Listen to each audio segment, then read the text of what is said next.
Olá, minha querida Goiânia, olá, meu querido estado de Goiás. Depois de um período de recesso, estamos de volta com nossa gente. E hoje nós vamos falar um pouquinho sobre como passar o ano de 2014 com a conta bancária daquele jeito que todo mundo gosta, né? No azul. Você já sabe como vai administrar o seu dinheiro neste ano? O ano mal começou e muitas pessoas já estão endividadas. É lógico, tem material escolar, IPTU e por aí vai. Mas ainda dá tempo de organizar as finanças. Segundo especialistas, esse é o período ideal para realizar uma faxina no orçamento, diagnosticar a real situação das contas e decidir o que fazer para passar o ano inteiro com saldo positivo. Para falar sobre esse assunto, eu estou recebendo o presidente do Instituto Brasileiro de Coaching, José Roberto Max, e também o planejador financeiro Maurício Vono. O programa está muito bom e em um minuto eu volto já conversando com os meus convidados.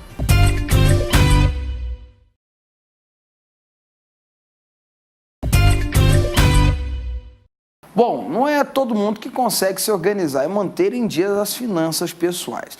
De acordo com uma pesquisa realizada pela Federação do Comércio de Goiás, 50% dos goianienses terminaram o ano de 2013, endividados. Mais especialistas garantem que é possível sair sim do vermelho. Acompanhe nessa reportagem. Aos 21 anos, a estudante Giane Lanucci conta que já foi uma consumidora compulsiva, mas que aos poucos está conseguindo se controlar diante da sedução das vitrines. As mulheres é muito complicado conseguir gastar menos do que se tem, até porque as tentações que nós encontramos nas lojas são enormes. Mas é meio complicado no início, aí até que eu procurei uma ajuda profissional, um certo apoio e consegui adequar o meu orçamento ao que eu gasto.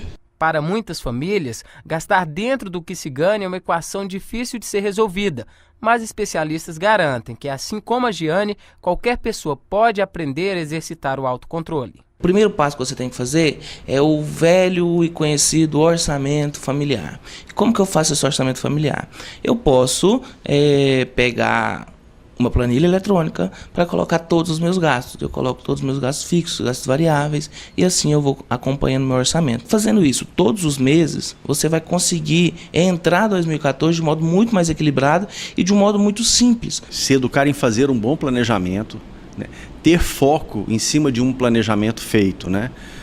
Fazer com que isso se torne um hábito, fazer isso pelo menos 7, 8, 9, 10 vezes de repetições, voltando para o planejamento, fazendo conta, verificando o que você tem de dinheiro e os gastos, as contas a pagar.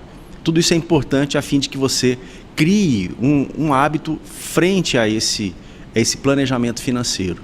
Segundo dados da Federação do Comércio do Estado de Goiás, a FEComércio, 50% dos goianienses estavam endividados em dezembro de 2013, o que representa aumento de 6% na comparação com o mesmo período de 2012, quando o número de devedores ficou em 44%. A pesquisa aponta ainda que a principal causa do descontrole financeiro é devido ao mau uso do cartão de crédito e do crédito pessoal, que respondem por 67% e 45% das negativações. E apesar de ter começado 2014 com dívidas, muitos goianos demonstram confiança de que, num curto prazo, irão conseguir colocar o orçamento nos eixos. Questão financeira, depois de alguns colapsos da vida, está melhorando agora. Vou começar o ano redondo. Mas você está de plano colocar tudo em ordem? Tem que colocar até fevereiro, está tudo em ordem. Ainda estou devendo alguma coisa. E o planejamento é para que consiga quitar até quando? Até julho. Até julho dá para pagar? Dá para pagar tudo. Bom, para tratar desse e outros assuntos correlacionados, eu estou recebendo aqui o José Roberto Max, que é presidente do Instituto Brasileiro de Coaching, e estou recebendo também mais uma vez, que já esteve no programa, está de volta aqui, o Maurício Vono, que é planejador financeiro. Vou começar com o Maurício. Maurício, como é que a pessoa que está assistindo a gente pode equilibrar as dívidas adquiridas em 2013? Segundo recente pesquisa, mostrada até na matéria, 53% dos goianienses estão devendo. E aí? Boa noite, Fábio. Obrigado pelo convite mais uma vez. É um prazer estar aqui com vocês.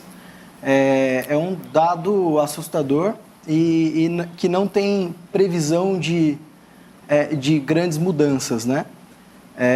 Por um lado, a gente tem taxa de juros subindo, que contribui com maior endividamento e dificuldade de quitar a finança, quitar dívidas, né? Uhum. E, por outro lado, a gente tem ainda o consumo que não para de crescer. Então, apesar de os números mostrarem que os brasileiros, goianos, em si, estão endividados, né? Mas o consumo não é ao contrário disso. O consumo vem ainda forte, o que vem aumentando ainda mais o endividamento. Isso tem a ver muito com a cultura do brasileiro também, que não é acostumado a economizar, não tinha, até 20 anos atrás, não tinha costume de gastar, de comprar, não tinha esse negócio todo. A gente vivia sobre uma verdadeira escravidão da inflação, um pacote de bolacha de manhã, quase 30 anos atrás, 20 e poucos anos atrás, um pacote de bolacha de manhã era um preço, à tarde era o outro, no outro dia, então, nem se fala. Então, tem a ver com isso também? É verdade. A gente já falou sobre isso, eu estava falando aqui atrás com o Zé Roberto, sobre nosso histórico, né? A questão da inflação e o que a gente herdou do passado, né? Com essa história de inflação. E, de fato, a gente não tem o hábito, né? Nossa maior habilidade é de um bom gastador, né? De um velocista, eu diria, né? De uma pessoa que pega o salário e rapidamente precisa gastar, precisa consumir. Por quê? Porque no dia seguinte você já não consome com a mesma qualidade do dinheiro do dia anterior, né? Mas assim, a gente tem que mudar, é verdade, essa mentalidade, né? Porque é muito importante a gente começar a pensar de forma planejada, começar a pensar no futuro. Bom, José Roberto Marques, presidente do Instituto Brasileiro de Coaching, você que é acostumado a treinar essa turma aí, treinar todo mundo, como é que a gente vai treinar os goianienses para equilibrar bem a conta, equilibrar bem as finanças de 2014 e quem sabe terminar o ano de dezembro, terminar esse ano, não da mesma forma que foi 2013, né? Pelo menos sem dever nada. É um prazer estar aqui, muito obrigado pelo convite.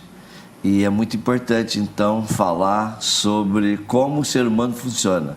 Porque o que nós fazemos, dívidas, planejamento, falta de planejamento, tem uma relação direta com a nossa história.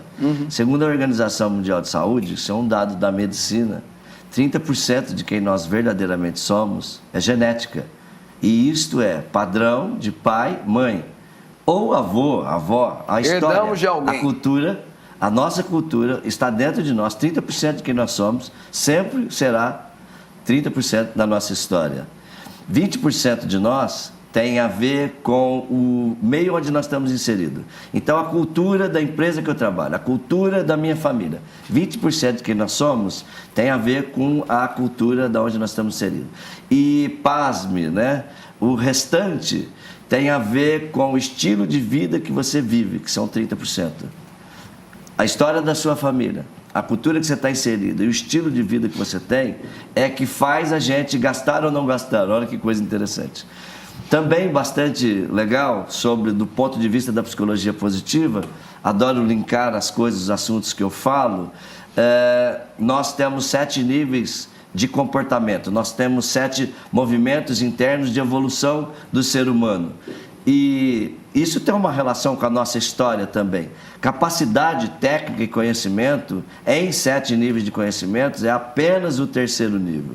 Então, não é apenas só entender o processo, saber o que gastar ou não gastar. É o que está arraigado em mim, da minha história. Essa compulsão, esse padrão, esse costume meu, da minha família.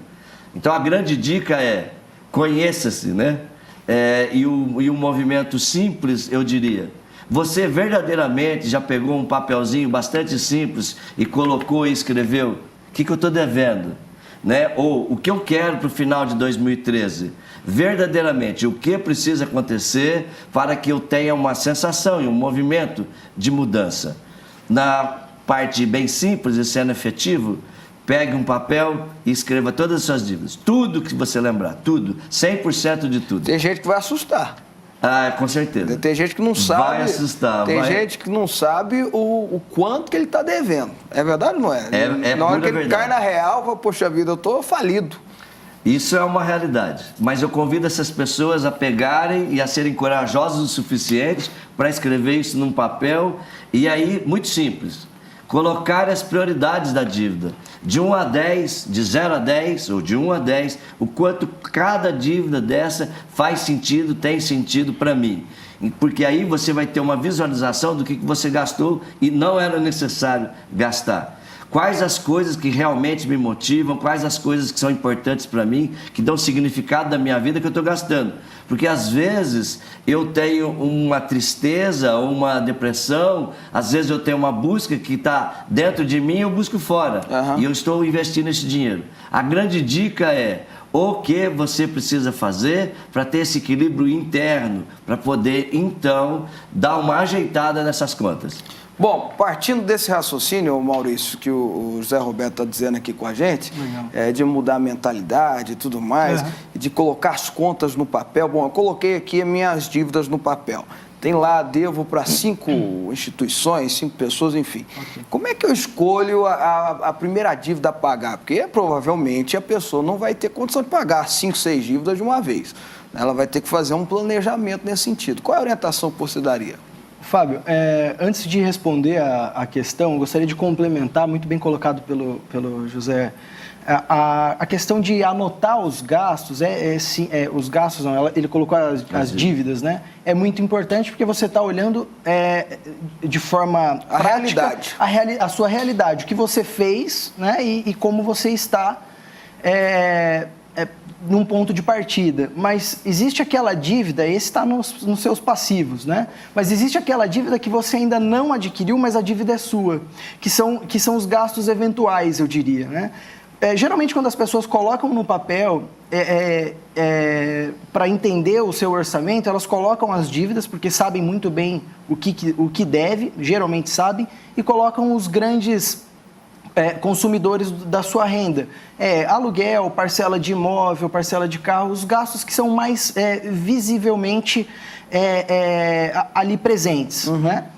Mas existem os gastos frequentes, os gastos eventuais que geralmente as pessoas não conseguem mensurar, né? Por exemplo, presente de casamento, presente de aniversário, gastos sazonais como Páscoa, como Natal, agora, matrícula de a matrícula escolar e o material escolar que está cada vez mais exorbitante, diga-se de passagem, estou sofrendo na pele isso, comprando material para meu filho, então são coisas que a pessoa tem que ter no planejamento também. É verdade, tem que ter no planejamento.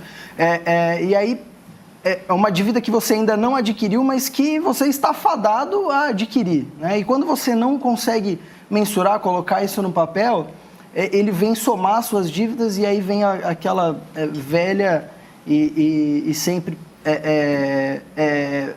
presente bola de neve, né?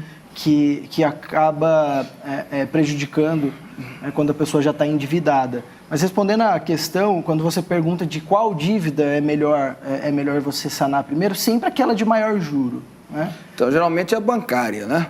Geralmente bancária. Por exemplo, cheque especial mesmo a Bíblia tem um texto que ela chama de gafanhoto devorador, né? Eu costumo falar, cheque especial, cartão, é um gafanhoto devorador, vai comendo tudo. É verdade. Se você está nessa situação de ter de já estar comprometido no cheque especial, cartão de crédito, o melhor que se faça é procure o banco, procure a instituição que você está devendo e tente uma solução. Primeiro, pare com a dívida, né? Pare de consumir mais sobre aquele crédito específico e tente uma negociação, tente um parcelamento que seja, né? E aí o ideal não é fácil para todo mundo, é muito difícil, mas às vezes buscar com um parente, com alguém de casa, o juro sempre é menor, né? E é mais fácil você negociar. E às vezes quando não tem uma pessoa na família, o próprio banco tem alguns tipos de empréstimo que os juros é menor. Exato. Né? Que pode se encaixar, que ele pode pegar esse empréstimo, que está a dívida do cheque especial, por exemplo. Sim. né? O empréstimo consignado, Sim, bem colocado. Né? Que vai baratear a dívida. Seria colocado. Isso, né, o José? Buscar uma forma também dentro do seu padrão de se adequar. Sim, é o grande movimento de adequação a uma realidade. Eu realmente preciso saber como eu me comporto, como eu funciono, para me adequar dentro daquilo que eu recebo. Existe uma cultura no Brasil que é gastar mais do que recebe, né? E isso parece que é crônico. E talvez um trabalho de autoconhecimento, um trabalho de planejamento alinhado com autoconhecimento é uma grande dica. Você verdadeiramente precisa saber quais as suas necessidades lá internas para você saber onde você vai gastar. Isso é importante. Mas mudar esse padrão de vida não é fácil. A pessoa, por exemplo, eu conheço gente que faz do triplo coração para manter um certo nível. Mesmo que a conta bancária dele está indo embora, mas ele tem que manter aquele padrão, aquele nível e tal. E tem gente que se acha que quer gastar dinheiro, que quer ter as coisas, que quer atropelar, não importa se vai perder a família, não importa se vai perder o próprio fígado do negócio, mas ele quer porque quer ter as coisas. Mudar a mentalidade da pessoa não é um negócio muito fácil, não. Isso é o sistema de crenças dela. Crença é uma verdade individual. Olha que legal essa definição. Tudo aquilo que eu acredito que é verdade, para o meu sistema, passa a ser verdade. Então, o meu padrão eu preciso mesmo que não seja aparecer. Mesmo que não seja verdade, passa a ser verdade imediatamente e todo o meu sistema nervoso, ele funciona como aquilo sendo a realidade. A dica que eu dou como coach, evidentemente, que o coaching é um processo que leva a pessoa de uma situação atual para uma situação desejada. E o coaching é aquele processo que quer distorcer o tempo. Então, talvez eu tenha 40 anos, 30 anos, 50 anos e tenha um padrão repetitivo. Dá para fazer esse processo, que é um acompanhamento semanal ou quinzenal, em 4 meses e tranquilamente dá para mudar esse padrão. É um processo de autoconhecimento e é um processo de planejamento onde dentro de se conhecer, você começa a criar novas crenças. E lembra, a crença é maior do que qualquer capacidade de conhecimento. Porque quando eu acredito verdadeiramente que aquilo é bom para mim ou é ruim para mim, o meu sistema tem certeza que é. E talvez não seja. O processo de coaching, que é esse pacto de 2 pessoas ou 2 empresas para se conhecer profundamente e para co-criar e trocar histórias, experiências.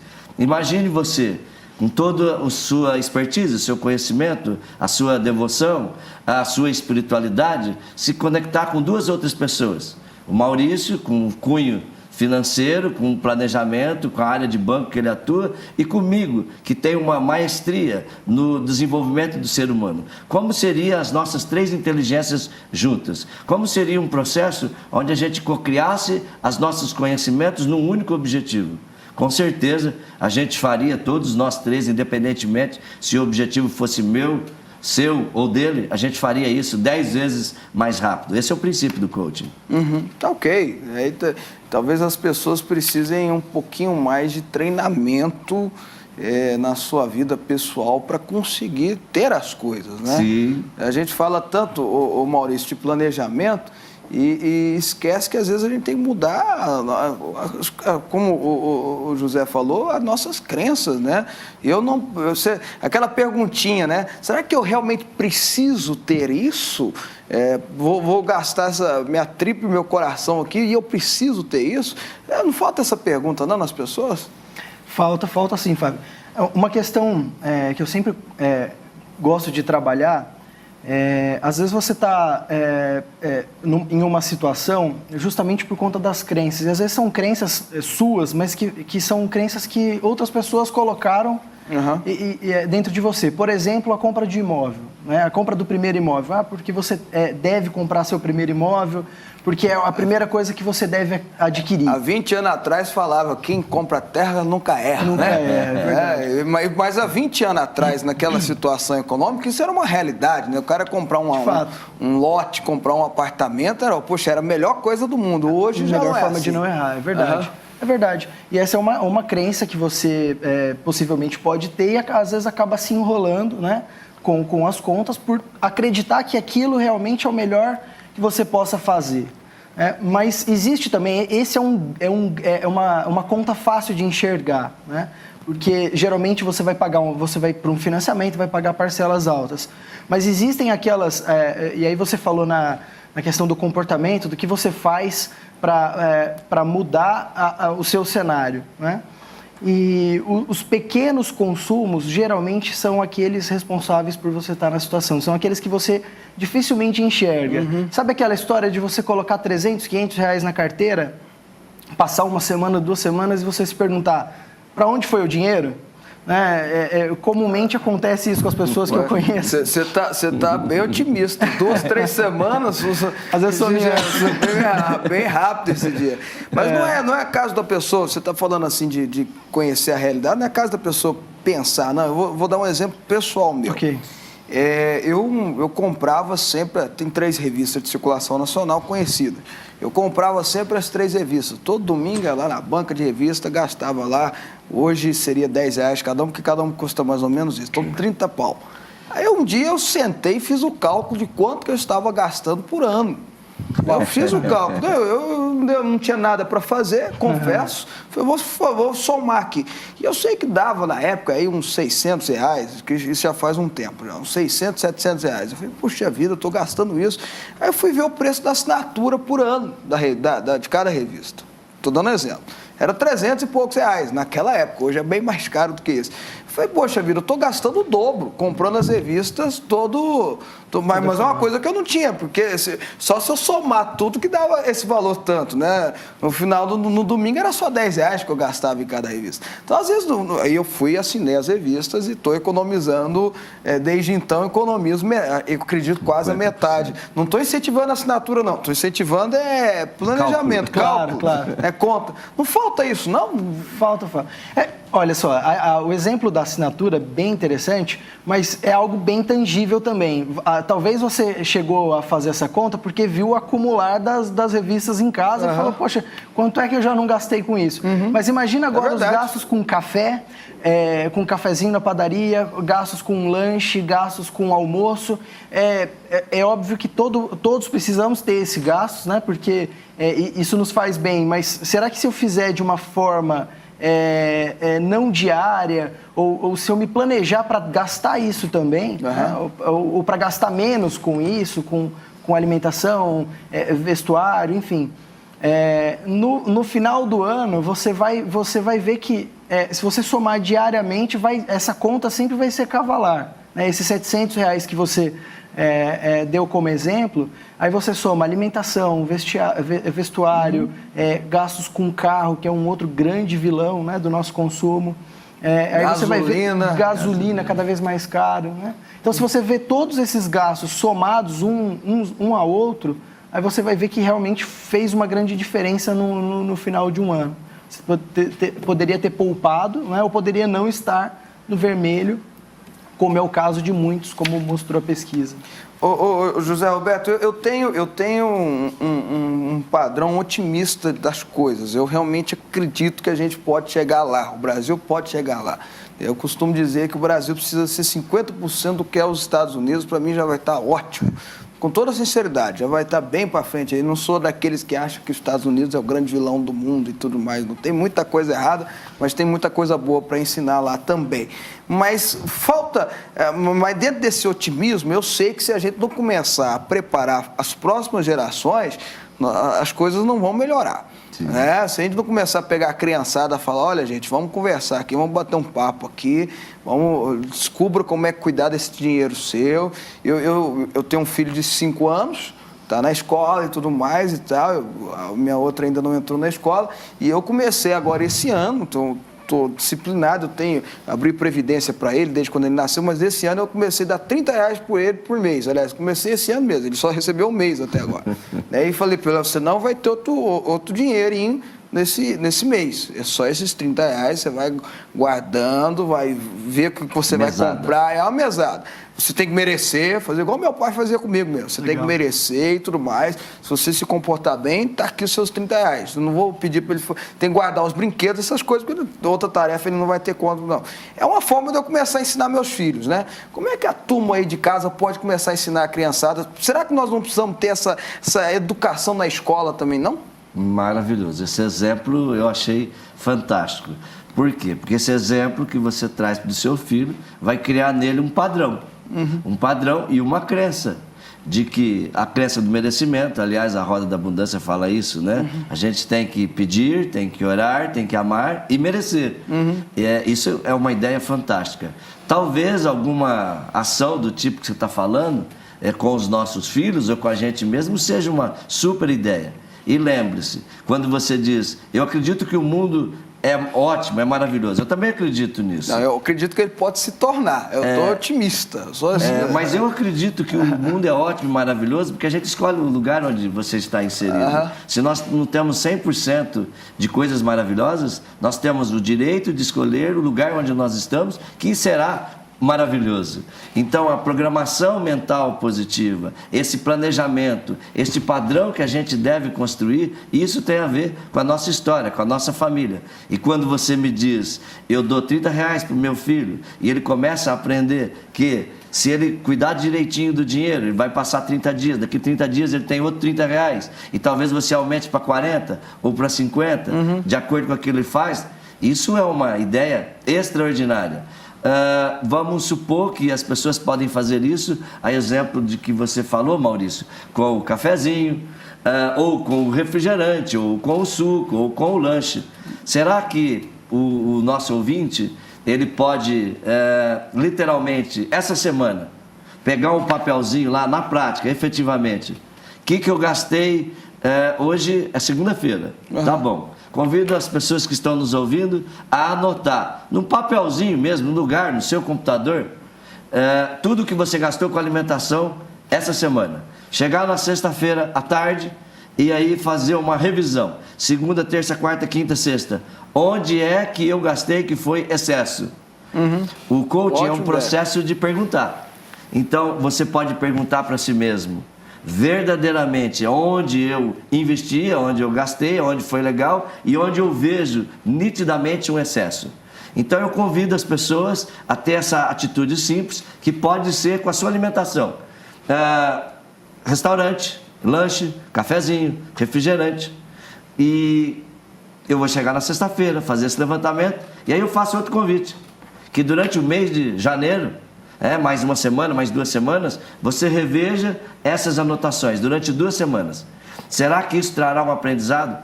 Com certeza. Quando a gente passa para o papel, eu gosto de falar isso, alta performance é aquilo que eu entendo, aquilo que eu estudo, aquilo que eu vejo, aquilo que eu escrevo. É necessário que eu tenha uma figura, uma imagem mental. Porque quando eu penso que sei, quando eu penso que eu estou entendendo é uma coisa, e quando eu exteriorizo uma imagem interna, quando eu vejo, isso passa a ser concreto. Então convido as pessoas a essa semana, uma dica muito simples, anotarem a sua alimentação. E pasmem, vocês vão se assustar quando vocês verem na sexta-feira os excessos, com certeza. É bom que você está falando, não é nem o gasto que ele vai ter com a comida, é o excesso. Aquilo que ele poderia ter falado assim, para que eu gastei com esse negócio aqui, né? Exatamente. Ok, Fábio, não. Eu posso usar seu exemplo, você falou do seu filho, qual a idade dele? Tem 5 anos, 5 vai fazer 6. Né? Uma dica, aproveitando o seu exemplo, uma dica para você e para o pessoal de casa. Ainda com 5 anos, seu filho ainda tem dificuldade de pensar em longo prazo, né? Ainda o padrão... talvez nem deva, né? E talvez nem deva, é verdade. Mas é a hora de aprender. E talvez uma dica para você pegar esses R$30 que você dá por mês e dividir ele por semanas. Porque seu filho vai começar... ele tem mais noção do dia, da semana, do que do mês.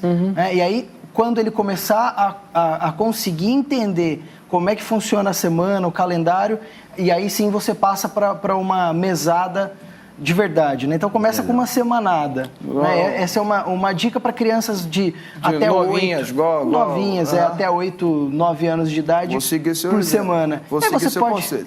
Pode seguir que você vai ver resultado. E uma outra coisa é, sente com ele, deixe bem claro por que você está fazendo isso, por que da mesada. Né? Ele tem que entender que aquela mesada é um processo de educação, é um processo que ele está aprendendo a lidar com o dinheiro, a entender o que é dinheiro e o porquê do dinheiro, para que ele coloque o dinheiro no verdadeiro papel, né? Em que ele se... Tá, deixa eu só fazer uma última pergunta, Maurício. Quando é que uma pessoa precisa de um planejamento financeiro profissional? Assim, que ela cai na real e fala assim, ó, o negócio enrolou aqui. Tá, vou usar um exemplo que eu gosto. Imagina uma pessoa que procura uma academia, né? Quem é que procura uma academia? A pessoa que está magra talvez possa querer ganhar corpo, massa muscular. A pessoa que está acima do peso, ela pode querer reduzir gordura, né? E ter um corpo legal. E a pessoa que já tem um corpo legal, obviamente que ela quer manter, né? Ou sempre melhorar. E assim é nas finanças. Né? Você sempre tem um motivo para querer fazer algo. Né? E a gente tem uma virtude de sempre querer mais, né? De sempre sonhar com algo a mais. Então, isso é importante. Então, independente do tipo de estado que você se encontra, se é endividado, se você está numa situação consistente financeiramente, agora é hora de começar a se planejar, agora é hora de começar a anotar os gastos, de se preparar para amanhã e de começar a poupar. Né? Uma outra grande, uma dica valiosa que eu poderia deixar para todos Deixa eu só te interromper, Maurício. Eu achei interessante a sua ideia. Quem está querendo ganhar mais dinheiro é bom, quem está bem, melhorar, quem está ruim, vai atrás para não ficar pior. Mas a gente não funciona assim. Quando é que uma pessoa que está assistindo a gente agora fala assim, olha, e agora, desculpa a expressão que eu vou usar aqui, tá? Ferrou de vez, o que eu posso fazer? A hora que ele tem que cair na real. Acendeu a luz de emergência, né? Olha só, quando você começa a fazer aquela brincadeira, né, que está sobrando mês no seu salário, né, quando você vê que suas contas não estão batendo, se você colocar no papel e ver que não fecha, né, que certamente você vai passar por dificuldade, ou se essa experiência vem se repetindo, né, final do mês sempre torna aquele horror, né? Então é hora de você rever algumas coisas, né, a forma com que você está gastando e colocar no papel e tentar colocar metas de consumo para cada item da sua agenda de consumo, né? E aí buscar, se for o caso, buscar o banco, né? Buscar a instituição em que você é devedor para buscar soluções, né? Talvez empréstimos ou... E hoje contratar um ajudador, um planejador financeiro, hoje também seria uma forma de investimento? Seria uma forma da pessoa se cuidar? Sem dúvida, sem dúvida.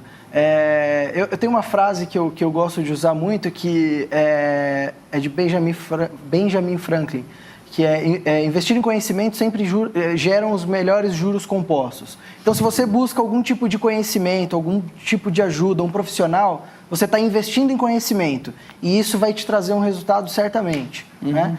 Hoje não é fácil achar um planejador, uma pessoa especializada em finanças. Né?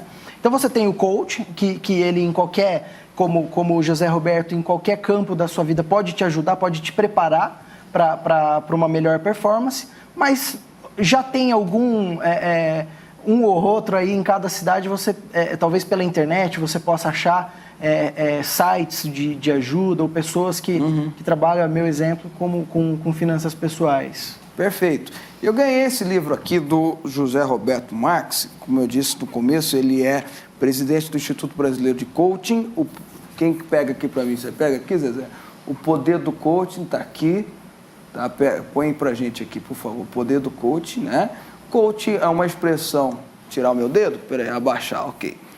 Coaching é uma expressão que quer dizer treinamento, coach é técnico, né? Seria mais ou menos isso, né? Uma expressão em inglês, né? José Roberto Marques. Explica para mim, até o pessoal em casa entender essa noção, porque pra gente brasileiro é uma noção nova, mas para outros países isso já tem um certo tempo, as empresas já contratam, gente que vai lá para dar um treinamento para a turma mesmo, para se valorizar, enfim, para ir atrás do que pode, né, do seu potencial. Isso aqui hoje, no Brasil, é um tema muito novo. Explica para a gente o que seria isso. Coaching, a tradução de coaching realmente é treinamento. Mas o processo de coaching, ele não tem exatamente uma tradução. Coaching é um processo que abrange algumas ciências, da psicologia, da neurociência, da administração, da gestão. É como se a gente pegasse o melhor de várias ciências e colocasse num único processo, onde o seu modus operandi, onde o seu padrão mental, sua capacidade, sua programação mental positiva alterasse rapidamente. Quando duas pessoas se conectam para co-criar, compartilhar e ter metas e objetivos onde um acompanha o outro, e um dá o melhor de si, um para o outro, isso que é coaching. Coaching é metas e objetivos compartilhados entre duas histórias para fazer as coisas mais rápido. Então, hoje você pode ter não só numa empresa, mas numa família. Pode. Né? Você pegar lá o marido, a esposa e os filhos e falar, olha, vamos pegar o melhor de vocês aqui. Isso acontece? As pessoas podem procurar nisso aí? Acontece. A gente faz o coaching, né, o self-coaching, que tem a ver com família, relacionamento, casais, e o business coaching, o executive coaching, que é o mundo corporativo. Beleza. Quero agradecer aqui mais uma vez a participação do Maurício Vono, ele que é planejador financeiro, mais uma vez atendeu o meu convite, está no programa. Obrigado, Maurício. Obrigado a você, obrigado mais uma vez pela oportunidade, Fábio. E eu, José Roberto Marques, presidente do Instituto Brasileiro de Coaching, o IBC. Obrigado pela participação. Muito obrigado, Fábio. Boa noite. Ok, eu vou ficando por aqui. Obrigado pelo seu carinho, obrigado pela sua atenção. Depois desse breve período de recesso que você assistiu os reprises aqui do programa, estamos de volta gravando aqui já o programa diário para você. Amanhã nós estamos de volta. Deus te abençoe muito, tá? Tchau, tchau.